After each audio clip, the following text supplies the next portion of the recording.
अमरावती जिल्ह्यातील मोर्शी तालुक्यात नवा वाठोडा आणि पुसला शेत शिवारात गेल्या अनेक दिवसांपासून बिबट्याचा मुक्त संचार सुरू असून आता बिबट्याने पाळीव प्राण्यांना लक्ष्य करण्यास सुरुवात केली आहे। एका शेतकऱ्याच्या गोऱ्याचा बिबट्याने क्रूरपणे शिकार केल्याने संपूर्ण परिसरात भीतीचे वातावरण पसरले आहे।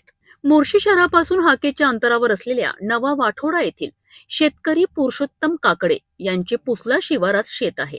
उन्हाचा तडाखा वाढल्याने त्यांनी आपली जनावरे शेतातील लिंबाच्या झाडाखाली बांधली होती। नेहमीप्रमाणे चारा पाणी करून ते सायंकाळी 5:30 वाजता घरी परतलेत। मात्र दुसऱ्या दिवशी सकाळी जेव्हा ते शेतात आले तेव्हा त्यांना धक्काच बसला। झाडाला बांधलेला पांढरा गोरा गायब होता आणि गळ्याचा दोर तुटलेल्या अवस्थेत होता। शोधाशोध केली असता बिबट्याने गोऱ्याला सुमारे 60 ते 70 फूट अंतरावर ओढत नेल्याच्या खुणा आढळल्या।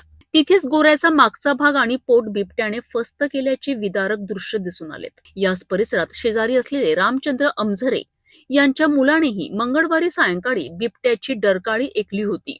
भीतीमुळे त्यांची बैलजोडीही पडत सुटली होती।